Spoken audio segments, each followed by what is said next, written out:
Expense,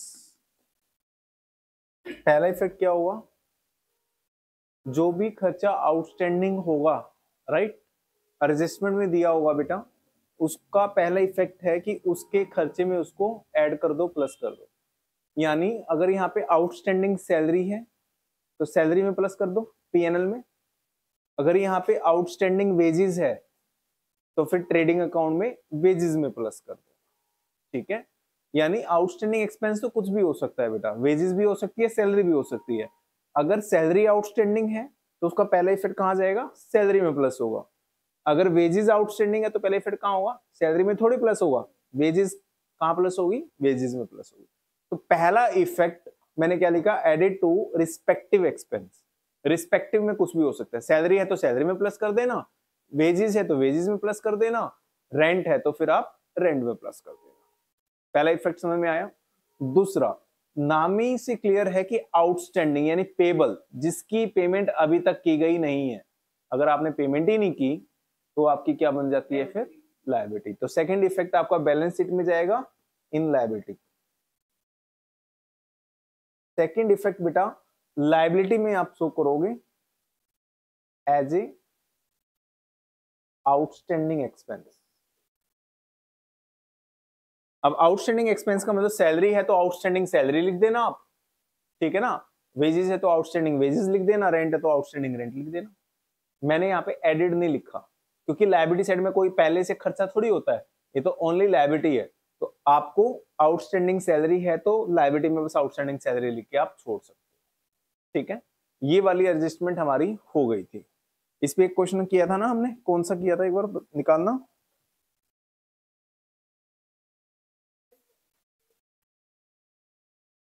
निकालो बेटे। Page number 17 निकालो, क्वेश्चन नंबर 25,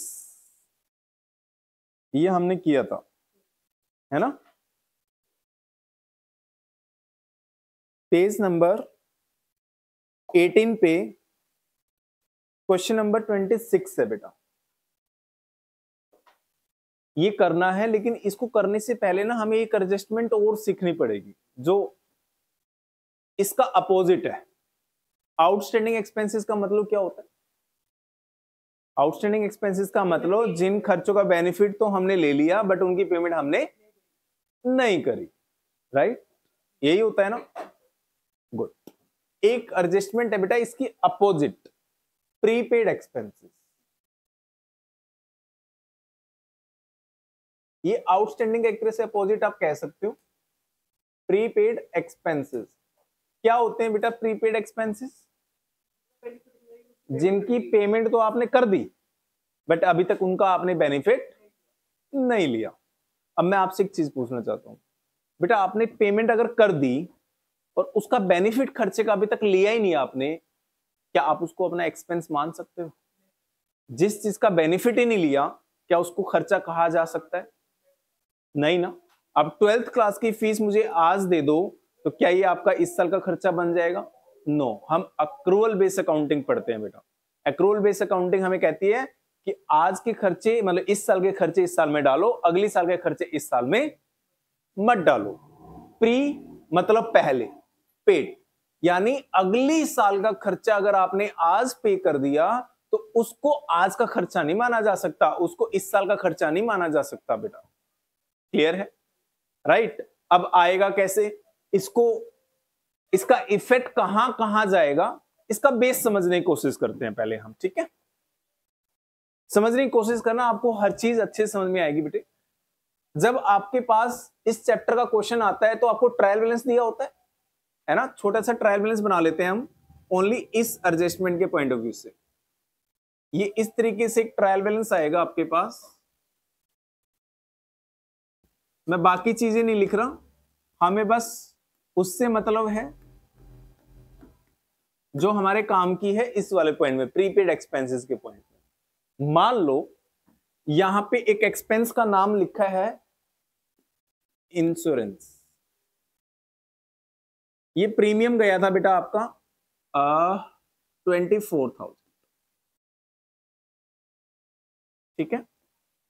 मैं इसके अंदर और कुछ नहीं लिख रहा क्योंकि हमारे काम के नहीं बाकी आइटम। अब मैं अगर इंश्योरेंस की बात कर रहा हूं तो salary, wages, furniture, purchases, sales, इनका तो मेरा लेना देना नहीं है ना। मैं ओनली एक ही आइटम को लेके बैठा हूं कि अगर ट्रायल बैलेंस आए और उसमें एक खर्चा दे रखा है, खर्चे का नाम क्या है? इंश्योरेंस। ठीक है, नीचे कोई एडजस्टमेंट नहीं है। मैं आप लोगों से पहले ये पूछना चाहता हूं, ये इंश्योरेंस का खर्चा कहां जाता है? ट्रेडिंग में जाता है, प्रॉफिट एंड लॉस अकाउंट में जाता है, या बैलेंस शीट में जाता है? ये इंश्योरेंस एक क्या है? इनडायरेक्ट एक्सपेंस है। और इंश्योरेंस बिंग इनडायरेक्ट एक्सपेंस कहां चला जाता है? प्रॉफिट एंड लॉस अकाउंट के डेबिट में चला जाता है। इतना सबको क्लियर है? अब हुआ क्या, जब ये इंश्योरेंस लिखा हुआ है ना 24,000, इसके साथ नीचे एक एडजस्टमेंट दे रखी है बेटा। एडजस्टमेंट क्या है? अब एडजस्टमेंट भी बहुत सारी हो सकती है, मैं इससे रिलेटेड लिख रहा हूं जो पॉइंट हमें समझना है। एक एडजस्टमेंट है, इसके अंदर लिखा है बेटा अनएक्सपायर्ड इंश्योरेंस प्रीमियम इज ₹2,000। अब आप बोलोगे सर ये अनएक्सपायर्ड क्या है?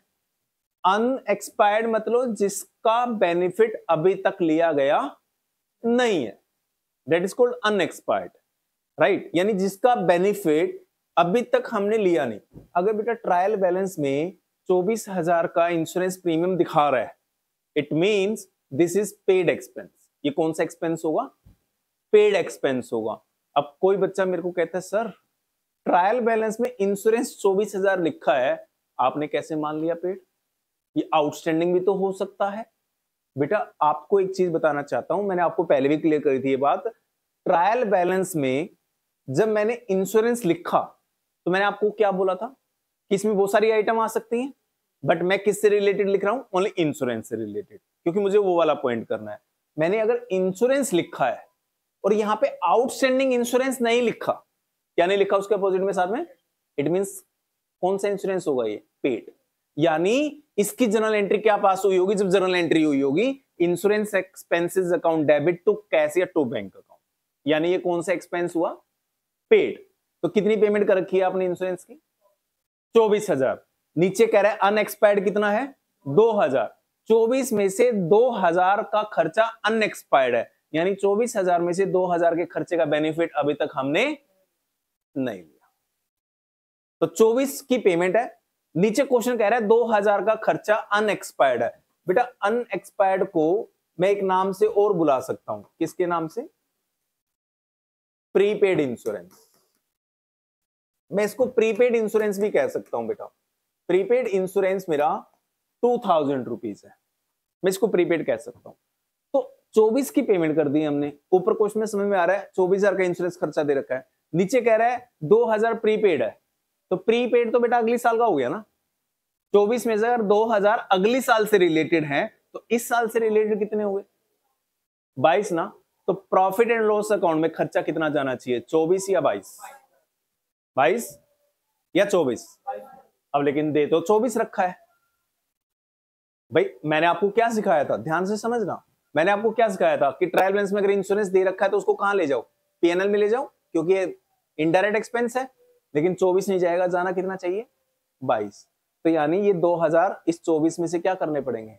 माइनस करने पड़ेंगे, क्योंकि 24,000 का खर्चा आपने पे जरूर किया है, लेकिन बेटा उसका बेनिफिट अभी तक आपने लिया नहीं है। पहला इफेक्ट समझ में आया आप लोगों को? तो यानी अगर हम यहां पर करेंगे तो इसका पहला इफेक्ट बेटा डिडक्ट होगा। डिडक्टेड, कहां से डिडक्टेड होगा? From respective expense. Respective expense में से क्या होगा? माइनस होगा। आउटस्टैंडिंग के केस में मैंने क्या लिखवाया था? एडिट। प्लस होगा, और इस केस में क्या हो जाएगा? माइनस, क्योंकि इसका बेनिफिट अभी तक आपने नहीं लिया। अब मैं आपसे दूसरा इफेक्ट पूछना चाहता हूं बेटा, अगर आपने अगली साल का खर्चा आज पे कर दिया, इज इट योर लायबिलिटी या एसेट? 12th क्लास की फीस अगर आज दे दोगे मेरे को, ये तुम्हारी लायबिलिटी है या ये तुम्हारी एसेट हो गई? एसेट। तो ये कहां चला जाएगा सेकंड इफेक्ट? एसेट। ठीक है, और नाम क्या लिखोगे? प्रीपेड। प्रीपेड लगाओगे, प्रीपेड इंश्योरेंस की बात कर रहे हैं तो प्रीपेड इंश्योरेंस होगा, रेंट की बात कर रहे हैं तो प्रीपेड रेंट होगा, और कोई दूसरा खर्चा होगा तो फिर प्रीपेड वो दूसरे खर्चे का नाम है। ठीक है, इसमें कोई डाउट? ये दोनों बेटे खर्चे आपस में एक दूसरे के अपोजिट हैं। अगर मैंने बात करी आउटस्टैंडिंग एक्सपेंसेस की, ये वाला पॉइंट हमने पहली क्लास में कवर कर लिया था, है ना, कि पहला पॉइंट आउटस्टैंडिंग एक्सपेंस जिसका बेनिफिट हमने ले लिया बट उसकी पेमेंट अभी तक हमने नहीं करी। तो मैंने क्या बोला, अगर आपने इस खर्चे का बेनिफिट ले लिया तो आप खर्चा दिखाओ, खर्चा दिखाने के लिए खर्चे में क्या कर देंगे? प्लस। और अगर आपने पेमेंट नहीं करी तो कहां दिखाओ? लायबिलिटी में दिखाओ। इसका अपोजिट आ जाता है प्रीपेड। प्रीपेड में हमने क्या सीखा? अगर आपने अगली साल के खर्चे की पेमेंट करी है तो वो बेटा इस साल का खर्चा नहीं है, तो इस साल के खर्चे में से आप माइनस कर लो प्लीज। 24,000 का खर्चा नहीं है आपका, तो 24 में से 2 माइनस कर देना, इसलिए मैंने लिखा डिडक्टेड फ्रॉम रिस्पेक्टिव, यानी खर्चे से माइनस कर दो और उसको सेकंड इफेक्ट कहां ले जाओ आप लोग? एसेट साइड में। कर लोगे? आई होप कर लोगे बेटे। आ जाओ एक बार, कहां पे दे रखा है प्रीपेड एक्सपेंसेस? पेज नंबर 70, जो लास्ट क्लास में क्वेश्चन नंबर 25 किया था हमने, उसके नीचे दे रखा है बेटा प्रीपेड एक्सपेंसेस क्या होते हैं, पढ़ लेते हैं आओ। In some cases expenses are paid during the accounting period, यानी कई बार क्या होता है कि अकाउंटिंग पीरियड, इस साल हम खर्चे पे कर देते हैं but not yet incurred, partly और फुल्ली, लेकिन उनको इनकर मतलब उनका बेनिफिट नहीं लिया जाता। पेमेंट तो की जाती है बट उनका बेनिफिट नहीं लिया जाता। पूरा का पूरा भी हो सकता है बेनिफिट ना लिया हो, पार्सली मतलब कुछ ले लिया और कुछ ना लिया हो, ऐसा भी हो सकता है। फॉर एग्जाम्पल प्रीपेड रेंट और प्रीपेड इंश्योरेंस। ठीक है, अब सबसे ज्यादा केसेस में बेटे पता है कब होती है ये केसेस? यहां देखो, इसको और डिटेल में समझते हैं, ऐसा कब होता है। और प्रीपेड हर कंपनी में होता ही होता है, मजबूरी है। आप कहोगे सर अगली साल की पेमेंट अभी क्यों कर रहे हैं हम, जब हमें पता है कि 12th क्लास की फीस तो 12th में ही देंगे ना, 11th में क्यों दे रहे हैं? बेटा कई बार एडवांस पेमेंट जानबूझ के कर देते हैं हम लोग, और कई बार एडवांस पेमेंट हमारी मजबूरी होती है कि हमें करनी पड़ती है। कैसी मजबूरी होती है, ध्यान से देखना। ये आपके बिजनेस का पहला साल, आपकी 11th क्लास और बिजनेस का पहला साल 1 अप्रैल 2024 को स्टार्ट हुआ था और ये खत्म होगा बेटा 31 मार्च 2025 को, यानी अभी 3 महीने बाकी हैं आपकी 11th क्लास के, यानी बिजनेस के फर्स्ट ईयर के। ठीक है, जैसे ही 1 जनवरी लगा, यानी आपके बिजनेस के पहले साल खत्म होने से 3 महीने पहले नया साल लगा, तो नए साल पे आके किसी ने आपको गाइड किया कि यार आप इतना बड़ा बिजनेस कर रहे हो, आपने अपने बिजनेस का इंश्योरेंस करा भी रखा है या नहीं करा रखा? कह रहे नहीं जी, बिजनेस के इंश्योरेंस कराने की क्या जरूरत है, सामान ही तो रखा है दुकान में और क्या रखा है, कोई टेंशन नहीं है। नहीं नहीं नहीं, ऐसा नहीं है, आप अपने बिजनेस का इंश्योरेंस करवा लो, क्योंकि कई बार ऐसा होता है कि रात को दुकानों के ताले टूट जाते हैं और सारा सामान चोरी हो जाता है। तो तुम्हारा दिमाग खटका, भाई इतना सारा सामान पड़ा है करोड़ों रुपए का, कल को अगर चोरी हो गया तो हम लुट गए, बिजनेस खत्म। कितने रुपए का इंश्योरेंस होगा जी? तो आपने इंश्योरेंस कंपनी वालों को बुलाया 1 जनवरी 2025 को। कब बुलाया? 1 जनवरी 2025 को। पहला साल खत्म हो गया या पहला साल अभी खत्म होने में टाइम है? टाइम है। तो कितना टाइम है पहला साल खत्म होने का? 3 महीने बाकी हैं। इंश्योरेंस एजेंट ने बोला जी देखो हम आपका इंश्योरेंस कर देंगे, और इंश्योरेंस ना 1 महीने 2 महीने का नहीं होता, इंश्योरेंस पूरी साल का होता है। जब भी कराओगे पूरे साल का इंश्योरेंस होगा, और आपकी पूरी दुकान का जो इंश्योरेंस प्रीमियम जाएगा ना वो 12,000 रुपए जाएगा पर एनम। 1 साल का 12,000 रुपए लेंगे, बस ओनली 12,000 रुपए पेमेंट कर दो 1 साल के लिए, आपका रिस्क 0। कल को दुकान में चोरी हो गई तो कंपनी देगी आपके पूरे पैसे। तो बताओ, उसने बोला 1 साल का होगा। अब मैं आपसे पूछना चाहता हूं, आपके पहले साल खत्म होने में तो कितने महीने बाकी हैं? 3, जनवरी फरवरी मार्च। अब तुम बताओ 3 महीने बाद 1 तारीख को ही कराओगे या आज ही कराओगे? 3 महीने वेट करने में क्या दिक्कत है?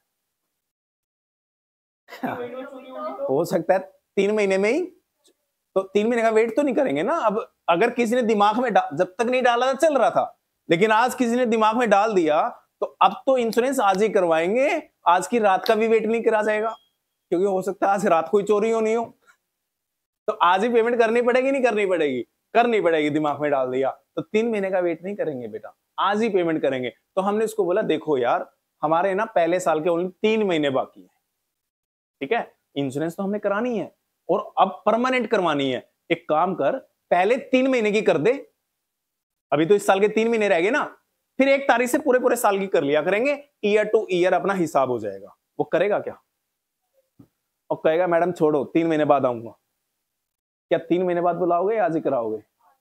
इंश्योरेंस आज ही करवानी है, आपको आज ही करवानी है, और वो 3 महीने की करेगा नहीं, वो तो कहेगा पूरे साल की होती है। प्रीमियम तो 1 साल का ही जाता है, और ऑल ओवर इंडिया बेटा किसी भी चीज का प्रीमियम करवा लो, इंश्योरेंस हमेशा कितने साल की होती है? 1 साल की। वो 1 साल का इंश्योरेंस करेगा, तो मजबूरी में करवानी पड़ेगी या नहीं करानी पड़ेगी?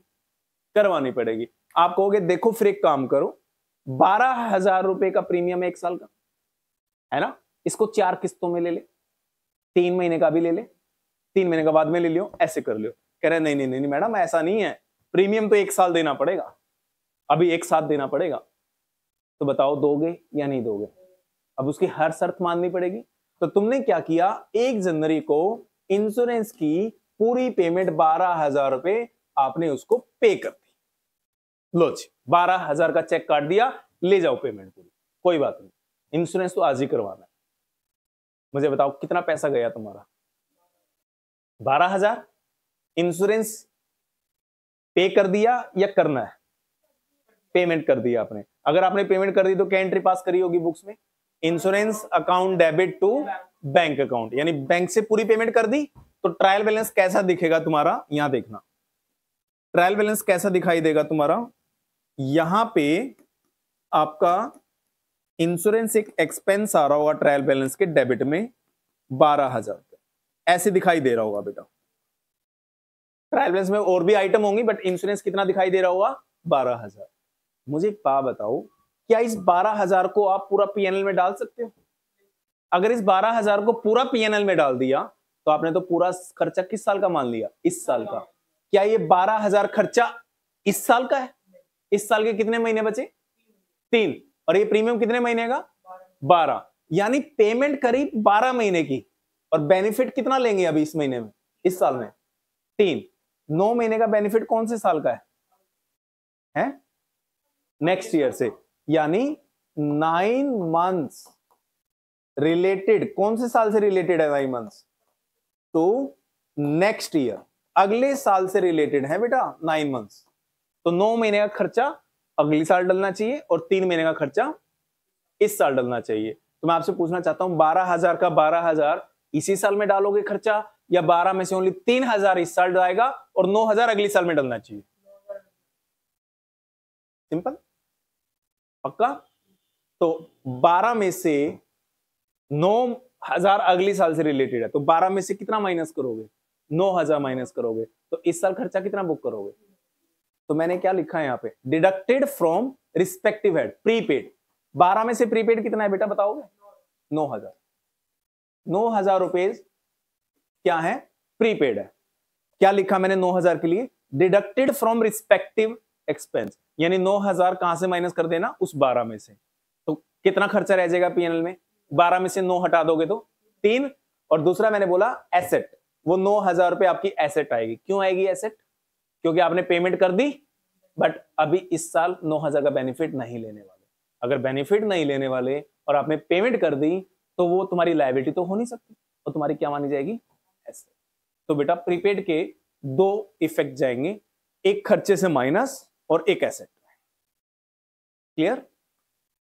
आ जाओ पेज नंबर 18 पे, क्वेश्चन नंबर 26। अब एक काम करते हैं, पहले पूरा क्वेश्चन पढ़ लेते हैं, ठीक है?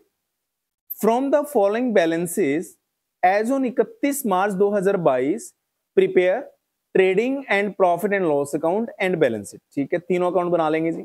मुझे बताओ कैपिटल कहां जाएगी? बैलेंस शीट में। कहां जाएगी? लायबिलिटी में। देखो बेटा मैं आपसे ये चीजें क्यों पूछता हूं, मुझे पता है कि 99% आइटम आपको पता है सारी कि कहां कहां जाएंगी, लेकिन फिर भी मैं आपके मुंह से जानबूझ के बुलवाता हूं। उसका एक फायदा होता है, जब हम किसी चीज को बार बार बोलते हैं ना, तो वो हमें इस तरीके से याद हो जाती है कि नहीं ये तो वहीं जानी है। ठीक है, अब आपको कोई बच्चा कहेगा कि सर याद क्यों करनी, समझ के करे ना। दो चीजें होती हैं बेटा, एक समझना और एक याद करना। समझने से कॉन्सेप्ट क्लियर होता है कि वो चीज वहां पे क्यों जाएगी। जिससे मैंने आपको यहां पे पहले कॉन्सेप्ट क्लियर किया टाइम लगा के कि ये ऐसा क्यों होगा, वो समझ में आ गया। दूसरी बात, जब आप अपने एग्जाम में पेपर देने के लिए बैठोगे, हैं पेपर देने के लिए बैठोगे, वहां ये दिमाग लगाओगे ये आइटम क्यों जाएगी। अगर ये दिमाग लगाने लग गए पेपर में क्यों जाएगी, 3 घंटे में पेपर कर पाओगे? नहीं नहीं नहीं नहीं, वहां नहीं कर पाएंगे। वहां तो हमें पहले से पता होना चाहिए आइटम कहां जाएगी। क्यों पे तो बात ही नहीं होनी, क्यों तो हमें कोई टीचर पूछने वाला ही नहीं है। जब पेपर में आएगा तुमसे क्यों पूछा जाएगा, या तुम्हें ये बोला जाएगा ट्रेडिंग पीएनएल और बैलेंस शीट बना दो, ट्रेडिंग पीएनएल और बैलेंस शीट बना दो, वो तो ये पूछेंगे। इसलिए हमें याद होना चाहिए बेटा कौन सी आइटम कहां जाएगी, वहां सोच नहीं सकते। इसलिए हम हर आइटम पे बार बार सोचते हैं कि एक आइटम कहां जाएगी। तो पार्टिसिपेट किया करो, बोला करो कि आइटम कहां जाएगी। प्लांट एंड मशीनरी कहां जाएगा? एसेट में। सन्ड्री डेटर्स कहां जाएंगे? एसेट में। सन्ड्री क्रेडिटर्स कहां जाएंगे? लायबिलिटी में। इंश्योरेंस प्रीमियम कहां जाएगा? पीएनएल में। कितना लिखा है बेटा इंश्योरेंस प्रीमियम? ये इंश्योरेंस प्रीमियम आपको कितना लिख के दिया बेटा? 12। This is paid expense. कौन सा एक्सपेंस? ये 12 पेड। एक बच्चा कहता है सर आप कैसे कह सकते हो ये पेड है, ये आउटस्टैंडिंग भी तो हो सकता है। मैं कहूंगा बेटा हो सकता है अगर ट्रायल बैलेंस में इसके साथ कहीं आउटस्टैंडिंग दिया हो। देखना एक बार पूरा क्वेश्चन चेक करना, कोई आउटस्टैंडिंग प्रीमियम दिया है क्या पूरे क्वेश्चन में? ऊपर नीचे नहीं, ट्रायल बैलेंस में ऊपर डब्बे में देखो कोई क्वेश्चन में आउटस्टैंडिंग दिया है क्या? नहीं दिया ना। It means this is paid expense, क्योंकि पेड एक्सपेंसेस की एंट्री क्या होती है? Insurance premium account debit to bank. दूसरा इफेक्ट इसका बैंक से माइनस हो गया, इसलिए ये पेड एक्सपेंस माना जाएगा। 12,000 हमने पे कर दिए। चलो बाद में देखेंगे कि इसका बेनिफिट ले लिया नहीं ले लिया, वो बाद में देखेंगे। परचेजेस कहां जाएगी? ट्रेडिंग में। वेजेस कहां जाएगी? ट्रेडिंग। बैंक का अकाउंट कहां जाएगा? एसेट में। ओपनिंग स्टॉक कहां जाएगा? ट्रेडिंग। रिटर्न्स आउटवर्ड कहां जाएंगी? देखो अटक गए ना। रिटर्न्स आउटवर्ड कहां जाएंगी? नहीं नहीं, कहां? Returns outward. वापसी बाहर कब जाती है? जो गुड्स खरीदी हो। It means this is purchase return. Purchase से माइनस होंगी। आप ट्रेडिंग की जगह बोला करो परचेज से माइनस होंगी। नेक्स्ट, रेंट कहां जाएगा? पीएनएल। सेल्स कहां जाएंगी? Trading. Manufacturing expenses? Trading. General expenses? PNL. Bad debts? PNL. Carriage? PNL.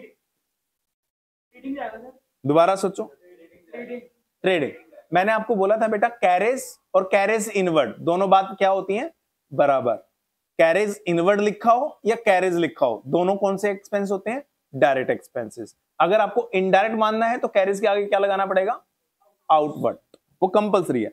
Bill payable कहां जाएंगे?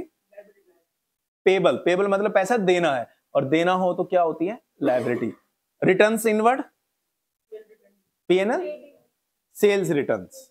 रिटर्न्स मतलब वापसी, इनवर्ड मतलब हमारे पास। वापसी हमारे पास, तो वापसी हमारे पास क्या आएंगी? गुड्स ही तो आएंगी। It means this is sale return. Sale से माइनस होगी।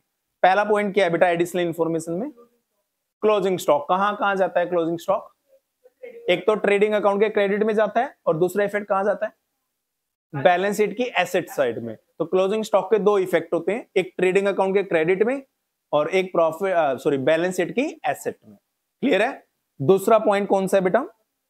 Outstanding wages. आउटस्टैंडिंग वेजेस यानी आउटस्टैंडिंग खर्चों की बात हो रही है। तो आउटस्टैंडिंग जो एक्सपेंसेस थे लास्ट क्लास में हमने किया था, पहला इफेक्ट कहां जाएगा बेटा? एडेड टू रिस्पेक्टिव एक्सपेंस, यानी कहां प्लस होगा? ये वेजेस में प्लस होंगे 1000 रुपए। और दूसरा कहां जाएगा? मैं वेजेस की बात कर रहा हूं, मैं पीएनएल की रेंट की बात ही नहीं कर रहा। आउटस्टैंडिंग वेजेस बताओ कहां कहां जाएंगी? एक तो वेजेस में प्लस होगा और दूसरा लायबिलिटी में। फिर इसके बाद आउटस्टैंडिंग रेंट भी दे रखा है, तो आउटस्टैंडिंग रेंट का पहला इफेक्ट कहां होगा? रेंट में प्लस होगा और दूसरा लायबिलिटी में जाएगा। दोनों इफेक्ट हो गए। तीसरा पॉइंट क्या है? Prepaid insurance. कितना है प्रीपेड? 3000। प्रीपेड का मतलब क्या हुआ? अगली साल का खर्चा है ये। ऊपर देखो क्या इंश्योरेंस दे रखा है? दे रखा है। कितना दे रखा है? यानी 12 में से 3000 कौन से साल का है? अगले साल का। तो इस साल का कितना है? तो इस साल पीएनएल में 12 डेबिट होना चाहिए या 9 डेबिट होना चाहिए? 9। कैसे डेबिट होगा 9? आप पीएनएल में क्या लिखोगे? 2 इंश्योरेंस 12 और लेस कितना? Prepaid insurance 3। तो 12 में से 3 माइनस करके अंदर अमाउंट के कॉलम में कितना जाएगा? 9000। दूसरा इफेक्ट क्या होगा 3000 का? चलो एक तो इफेक्ट माइनस कर दिया, दूसरा एसेट में जाएगा। किस नाम से? Prepaid insurance. कर लोगे आप लोग? पक्का? तीनों अकाउंट बनाओ बेटा फटाफट। Trading account, profit and loss account और बैलेंस शीट करो। शाबाश। हाँ जी, ओपनिंग तो बेटा पिछले साल का है ना। एसेट कौन सी चीज होती है? जो हमारे पास है। और हम अकाउंट्स कब बना रहे होते हैं? ईयर एंड पे। तो क्लोजिंग स्टॉक कब होता है? ईयर एंड पे। तो जो मेरे पास चीज है that is my asset. Opening stock तो है ही नहीं ना, ओपनिंग तो 1 अप्रैल का होता है। मैं बैलेंस शीट कब बना रहा हूं? 1 अप्रैल को या 31 मार्च को? अगर आप 1 अप्रैल को बैलेंस शीट बना रहे हो तो ओपनिंग स्टॉक जाएगा एसेट में। अगर 31 मार्च को बना रहे हो तो क्लोजिंग स्टॉक जाएगा एसेट में। एसेट क्या है? एसेट का मतलब ये नहीं होता कि ओपनिंग क्लोजिंग। एसेट मतलब जो मेरे पास है। अगर मैं 1 जनवरी को बनाऊं बैलेंस शीट तो 1 जनवरी को जो स्टॉक है ना मेरे पास दैट इज माय एसेट। अगर 30 सितंबर को बनाऊं बैलेंस शीट तो 30 सितंबर को जो मेरे पास स्टॉक है that is my asset. Asset मतलब जो मेरे पास अनसोल्ड गुड्स है। क्लियर?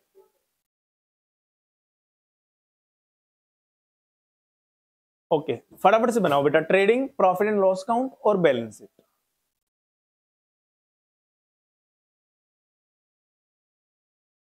डेप्रिसिएशन किस पे लगता है? नहीं, फिक्स एसेट्स पे। एसेट तो स्टॉक भी है, एसेट तो कैश भी है, सारी एसेट पे नहीं लगता। डेप्रिसिएशन किस पे लगता है? फिक्स्ड एसेट्स पे। फिक्स एसेट्स में क्या क्या आता होगा? Furniture, building, computer, vehicles, machinery, plant वगैरह, ये सारी चीजें। ठीक है। फिक्स एसेट्स की 1 साल में जो वैल्यू कम होती है दैट इज कॉल्ड डेप्रिसिएशन। मान लो हमने फर्नीचर खरीदा 1 लाख रुपए का और हम कहते बेटे 1 लाख रुपए का ये फर्नीचर 10 साल तक चलेगा, यानी इसकी लाइफ कितने साल है? 10 ईयर्स तक। तो जो फर्नीचर हमने आज खरीदा है 1 लाख रुपए का, हम उसको सीधा कहां ले जाते हैं? बैलेंस शीट की एसेट में, क्योंकि वो हमारी एसेट है, क्योंकि वो हमारा 1 साल का खर्चा नहीं है। लेकिन 1 साल में अगर आपने 1 लाख का 10% भी यूज कर लिया तो कितना यूज कर लिया 1 साल में फर्नीचर? 1 लाख रुपए का फर्नीचर खरीदा और 10% आपने यूज कर लिया तो कितने रुपए का यूज कर लिया? 1 लाख का 10% कितना हो गया? 10,000। तो 10,000 का फर्नीचर यूज किया या नहीं किया? किया ना। ये तो इस साल का खर्चा मानना चाहिए भाई। 1 लाख का फर्नीचर इस साल का खर्चा नहीं है, बट 1 लाख में से जितने रुपए का बेनिफिट आपने इस साल ले लिया वो तो इस साल का खर्चा है। तो उसको डेप्रिसिएशन कहते हैं बेटा, जितना बेनिफिट आपने 1 साल में ले लिया। डेप्रिसिएशन का मीनिंग भी मैंने आपको जब लिखवाया था तो बोला था, इसका मतलब होता है फिक्स एसेट की 1 साल में जितनी वैल्यू कम हो जाए due to its usage, passage of time या एक्सीडेंट, किसी भी वजह से। क्लियर? तो डेप्रिसिएशन एक रिवेन्यू एक्सपेंडिचर था और डेप्रिसिएशन एक रिवेन्यू एक्सपेंडिचर का मतलब 1 साल का खर्चा हो गया, राइट? और ये एक नॉन कैश एक्सपेंडिचर है। नॉन कैश का मतलब क्योंकि इसके कारण कोई पेमेंट नहीं जा रही। आप चेयर्स यूज कर रहे हो तो चेयर की वैल्यू कम हो रही है नहीं हो रही है? अगर चेयर्स यूज करेंगे आप 1 साल तक तो इन चेयर्स की वैल्यू कम होगी, और कम होगी तो ये मेरा इस साल का एक्सपेंस माना जाएगा, जितनी भी वैल्यू इसकी कम होगी चेयर्स। ठीक है, तो उसको डेप्रिसिएशन कहते हैं बेटा। और इसके 2 इफेक्ट होंगे। आप बताओ डेप्रिसिएशन 1 साल का खर्चा है या 10 साल का खर्चा है? 1 साल का। अब 1 साल का एक्सपेंडिचर है तो फिर जाना चाहिए। बताओ ट्रेडिंग अकाउंट में जाएगा या प्रॉफिट एंड लॉस अकाउंट में जाएगा? डेप्रिसिएशन प्रॉफिट एंड लॉस में जाएगा बेटा, ट्रेडिंग में नहीं जाएगा। इसका पहला इफेक्ट प्रॉफिट एंड लॉस में जाएगा। कहां जाएगा? डेबिट या क्रेडिट? ये डेबिट में जाएगा। क्यों? क्योंकि डेप्रिसिएशन एक कौन सा खर्चा है? Is an indirect expense. ये एक इनडायरेक्ट एक्सपेंस माना गया है बेटा। ठीक है, आप ये मत कहना कि सर डेप्रिसिएशन तो मशीन के ऊपर भी लग सकता होगा और मशीनें फैक्ट्री में यूज होती हैं तो आपने बोला था फैक्ट्री के सारे खर्चे ट्रेडिंग में जाएंगे, नो, ये डायरेक्ट लिंक नहीं है बेटा प्रोडक्शन से, ठीक है। बेशक से मशीन्स पे लगे, बेशक से फैक्ट्री की बिल्डिंग पे लगे, बेशक से कंप्यूटर पे लगे, बेशक से ऑफिस पे लगे, डेप्रिसिएशन हमेशा कहां जाएगा, सारी चीजों का depreciation profit and loss account के डेबिट में जाएगा, being a indirect expense. Clear? तो पहला तो इफेक्ट डल गया कि ये प्रॉफिट एंड लॉस अकाउंट के डेबिट में जाएगा। दूसरा इफेक्ट कहां जाएगा बेटा, कैश से माइनस होगा क्या? क्यों नहीं होगा कैश से माइनस? क्योंकि डेप्रिसिएशन के कारण कोई पैसा नहीं जा रहा। आप मशीन, ये चेयर यूज कर रहे हो, इनका पैसा कहीं नहीं जा रहा चेयर यूज करने का, तो ये एक नॉन कैश एक्सपेंडिचर, कैश तो नहीं जाएगा। तो दूसरा इफेक्ट कहां जाना चाहिए इसका बेटा, बैलेंस शीट के अंदर, राइट, जिस भी चीज के ऊपर डेप्रिसिएशन लग रहा है उसकी वैल्यू कम होनी चाहिए। अगर फर्नीचर पे लग रहा है तो कहां से माइनस होना चाहिए? अगर बिल्डिंग के ऊपर लग रहा है तो किससे माइनस होना चाहिए? अगर कंप्यूटर पे लग रहा है तो किससे माइनस होना चाहिए? क्योंकि उसके कारण उसी चीज की तो वैल्यू कम होगी। तो मैं लिखूंगा डिडक्टेड फ्रॉम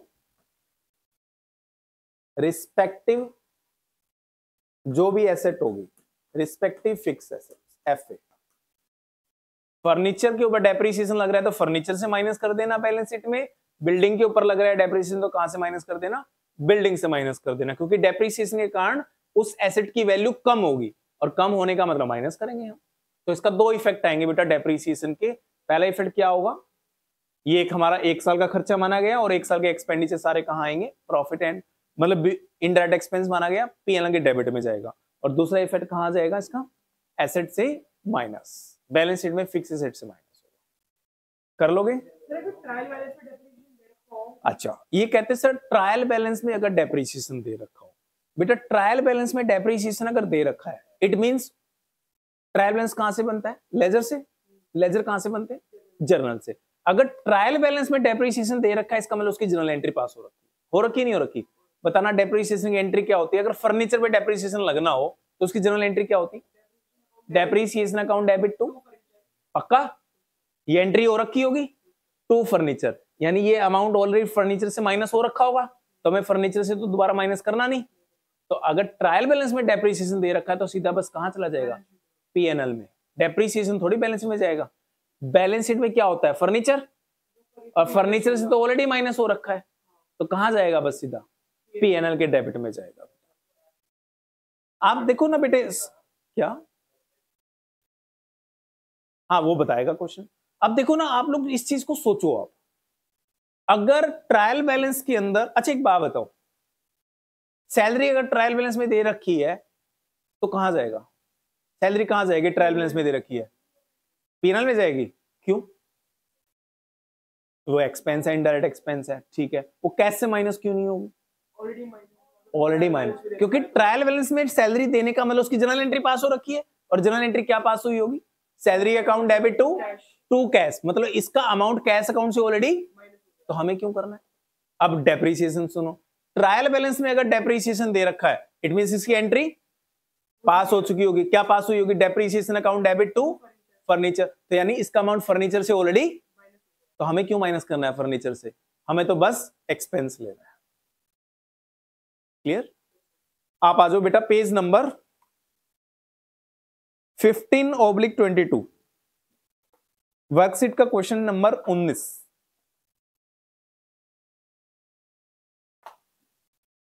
वर्कशीट का क्वेश्चन नंबर 19 है बेटा, पेज नंबर 14/22 है, 14/22, ठीक है।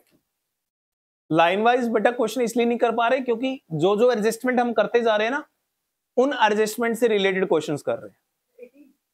18 नहीं 19, पेज नंबर 14/22 पे क्वेश्चन नंबर 19 है बेटा, ठीक है। एक बार पढ़ लेते हैं ताकि तुम्हें ना करते वक्त कोई प्रॉब्लम ना आए। पहली एडिशनल इंफॉर्मेशन क्या है? पहली additional information, outstanding salary. Outstanding salary के दो इफेक्ट होंगे क्योंकि बेटा नीचे दे रखी है एडिशनल। कहां कहां जाएंगे दो इफेक्ट? एक तो सैलरी माइनस होगा, आउटस्टैंडिंग एक्सपेंसेस खर्चों में प्लस होते हैं माइनस होते हैं? माइनस कौन से होते हैं फिर? प्रीपेड, ये याद रखना। आउटस्टैंडिंग खर्चा अगर दे रखा है, कितना दे रखा है? 45,000, ये किस में प्लस होगा जाके? सैलरी क्या ऊपर दे रखी है पहले से, देखना एक बार, कभी दे ही ना रखी हो, दे रखी है। कितनी दे रखी है? तो 50 में 45 और प्लस हो जाएगा, यानी पीएल में खर्चा टोटल कितना जाएगा? 95। और 45 का दूसरा इफेक्ट कहां जाएगा? बैलेंस शीट में। कहां? लायबिलिटी साइड में। तो दो इफेक्ट होंगे बेटा, एक पीएनएल में डेबिट में प्लस हो जाएगा जाकर, और एक लायबिलिटी। दूसरा है डेप्रिसिएशन 10%। किस पे है डेप्रिसिएशन? ऊपर देखो, मशीन हैवी सबसे ऊपर है। कितने की है मशीन? 4 लाख का 10% कितना होता है? ये 40,000 का डेप्रिसिएशन कहां जाएगा? पहला effect profit and loss account के डेबिट में जाएगा टू डेप्रिसिएशन, और कहां से माइनस होगा? Balance sheet. मशीन कितने की आएगी बैलेंस शीट में? 4 लाख में से 40 माइनस कर देना, 3,60,000। तीसरा वेजेस आउटस्टैंडिंग। पहला इफेक्ट क्या होगा वेजेस आउटस्टैंडिंग का? वेजेस में प्लस होगा, दूसरा लायबिलिटी में जाएगा। गुड। रेंट प्रीपेड, प्रीपेड का क्या होगा? रेंट में से माइनस हो जाएगा, प्लस होगा माइनस होगा? रेंट माइनस होगा। कहां से? पीएनएल में। और दूसरा इफेक्ट कहां जाएगा? एसेट में जाएगा। गुड। और 8 लाख रुपए क्या है ये? क्लोजिंग स्टॉक कहां कहां जाता है? एसेट और ट्रेडिंग के क्रेडिट में। ये तो सारे क्लियर हैं। ऊपर कोई आइटम ऐसी है जिसमें तुम्हें डाउट हो? एक बार देखना बेटे, कोई ऐसा पॉइंट जो आपको समझ नहीं आ रहा कि यार ये क्या हो गया।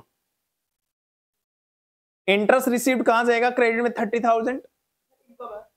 हाँ, ट्रेडिंग में तो कोई इनकम जाती नहीं सेल को छोड़ के, ट्रेडिंग में तो ओनली सेल आती है ना, बाकी सारी इनकम कहां जाती है? पीएनएल में। तो ये इंटरेस्ट रिसीव्ड बेटा पीएनएल के क्रेडिट में जाएगा। कोई और पॉइंट है ऐसा? जनरल एक्सपेंसेस कहां जाएगा? पीएनएल के डेबिट में। कमीशन कहां जाएगा? पीएनएल का। अब पक गए तुम, करो शाबाश। बनाओ तीनों account, trading, profit and loss account और बैलेंस शीट।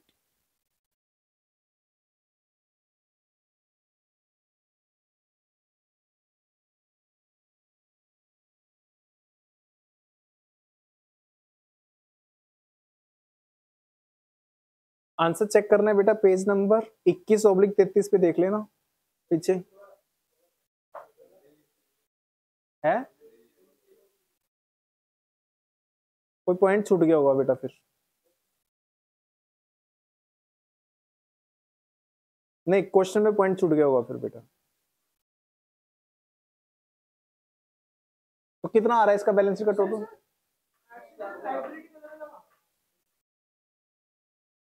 नहीं, लायबिलिटी का आ रहा है 20-50। तो एक काम करो, क्वेश्चन में ना बीआर लिख लो बेटा, फिर एक पॉइंट छूट गया होगा, क्वेश्चन में चेंज करो, बीआर लिख लो आप 290 के। वहां पे कोई पॉइंट मिस हो गया। बीआर जो वो है ना, क्या कहते हैं, ट्रायल बैलेंस, उसमें बीआर लिख दो आप 2,90,000। ठीक है, वो क्वेश्चन में छूट गया होगा पॉइंट बेटे।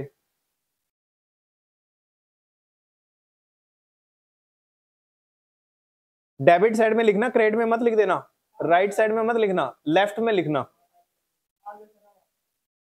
ये जो 19 क्वेश्चन नंबर 19 है ना, उसके डेबिट साइड में लिख दो बिल रिसीवेबल्स 2,90,000। मतलब क्रेडिट साइड में मत लिख देना। ये तो ट्रायल बैलेंस दे रखा है, दो साइड दे रखी है, लेफ्ट हैंड साइड डेबिट दे रखी है, right hand side credit side दे रखी है। क्रेडिट साइड मत लिख देना। बीआर के बैलेंसेस डेबिट होते हैं, तो डेबिट साइड में लिखो, स्पेस दे नहीं रखा, वैसे एरो लगा के लिख दो कहीं, बिल रिसीवेबल्स 2,90,000 लिख दो। और यहां पे आ जाएंगे बीआर अपने कितने आएंगे? 2,90,000। ये पॉइंट छूट गया होगा बेटा, कोई बात नहीं, लिख लो। हो गया? इसमें कोई डाउट आप लोगों को? अब हमारी कितनी एडजस्टमेंट हो गई? एक तो बेटा क्लोजिंग स्टॉक, वो तो हम पहले भी कर ही रहे थे। दूसरी हमारी आउटस्टैंडिंग एक्सपेंसेस की हो गई। तीसरी हमारी प्रीपेड एक्सपेंसेस की हो गई। और चौथी आज डेप्रिसिएशन की भी हो गई। 4 एडजस्टमेंट हो गई है टोटल। ठीक है, ऐसे करके टोटल 14-15 एंट्रियां हैं, जिसमें से हमने 4 कर ली। धीरे धीरे और करते जाएंगे, आने वाली 4 या 5 क्लासेस में सारे खत्म कर देंगे। नेक्स्ट क्लास में 2 और होंगी, वो इनकम पे डिपेंड होंगी, एक्रूड इनकम, एडवांस इनकम। कराए थे ना ये 2 पॉइंट, अगर आप लोग याद हो। एक्रूड इनकम अकाउंटिंग इक्वेशन के टाइम पे बताया था, जो इनकम अर्न कर ली बट हमें मिली एडवांस इनकम, जो हमें मिल गई बट हमने अर्न नहीं करी, वो